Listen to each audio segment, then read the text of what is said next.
যেই ব্যক্তি অমুখাপেক্ষী, মানে আল্লাহ সুবহানাহু ওয়া তাআলা তাকে যথেষ্ট ভালো রেখেছে, কোনো প্রয়োজন নাই, তারপরও সে আল্লাহকে ডাকে, এই ব্যক্তি হচ্ছে সবচেয়ে উত্তম ব্যক্তি।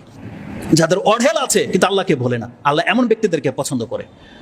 আর আল্লাহ সুবহানাহু ওয়া তাআলা যাদেরকে দেয়নি কিন্তু তারা আল্লাহর কাছ থেকে মুখ ফিরায় না, তারাও আল্লাহ সুবহানাহু ওয়া তাআলার কাছে শ্রেষ্ঠ। কিন্তু যারা পেয়ে আল্লাহকে ভুলে গেছে অথবা না পেয়ে আল্লাহকে ডাকেই না, যেমন লেবার শ্রেণীর মানুষ, যেটা গত বক্তব্য বলেছিলাম, সুবহানাল্লাহ, যত নিচু মানের কাজ করে তত নোংরা কাজে জড়িত। একটা সালাত আদায় করে না, আর সিগারেট একটার পর একটা মুখে থাকি ওর।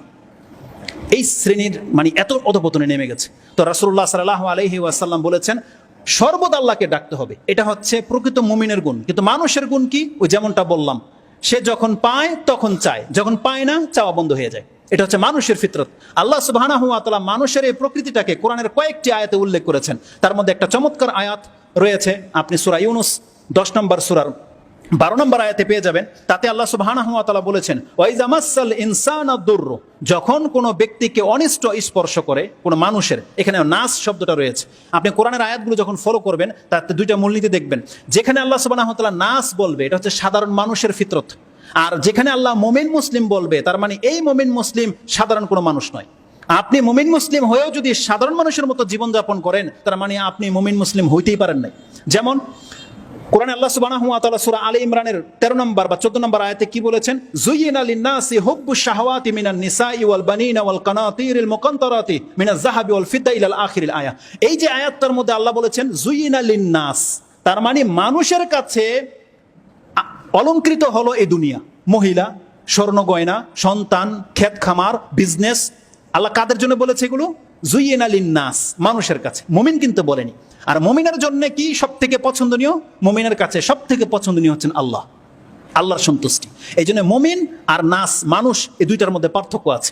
এখানেও আল্লাহ সুবহানাহু ওয়া তাআলা এই কথাটাই বলেছেন যে ওয়াইজা মাসাল ইনসানা দুর, যখন কোনো মানুষকে, মানুষ সাধারণ মানুষ যখন কোনো বিপদ আপদ স্পর্শ করে, দাআনা লি জামবিহি আও কাঈদান আও কাঈমা, আল্লাহ সুবহানাহু ওয়া তাআলাকে ডাকতে থাকে, শুয়ে ডাকে, বসে অবস্থায় ডাকে, দাঁড়িয়েও ডাকে, মানে ছাড়ে না যখন তার বিপদ থাকে।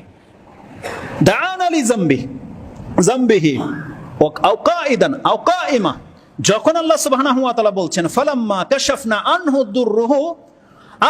দুররাহু, যখন তার কাছ থেকে আল্লাহ সেই অনিষ্টটাকে দূর করে দেয়, তার আচরণটা কি?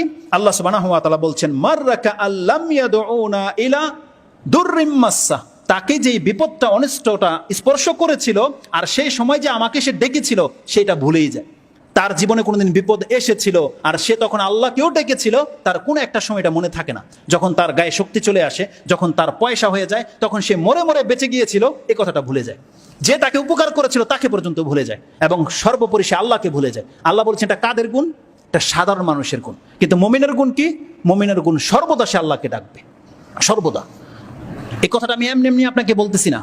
আপনি যদি ওই রকম মুমিন হয়ে দেখাতে পারেন যে আপনার প্রয়োজন আল্লাহকে ডাকেন, প্রয়োজন ছাড়াও আল্লাহকে ডাকেন, এর বিনিময়টা আপনি জান্নাতে কিভাবে পাবেন, আসুন সেই একটা আয়াত বলে আজকের খুতবা শেষ করে দেব। এই যে আয়াতটা বলেছি, সেই আয়াতটা বলেছি কোথায়? সূরা ইউনূস 10 নম্বর সূরার 12 নম্বর আয়াতে রয়েছে। সেম রিলেটেড আয়াত আপনি সূরা জুমার 39 নম্বর সূরার 8 নম্বর আয়াতে পেয়ে যাবেন, এবং সূরা রোম 30 নম্বর সূরার 33 নম্বর আয়াতে পেয়ে যাবেন, যেখানে বলা হয়েছে যে মানুষকে যদি কোনো বিপদ স্পর্শ করে আর সে তখন আমাকে ডাকে, আর যখন আমি তাকে বিপদ মুক্ত করে দেই সে আমাকে ভুলে যায়, তার বিপদের কথাও ভুলে যায়, আমাকে ভুলে যায়।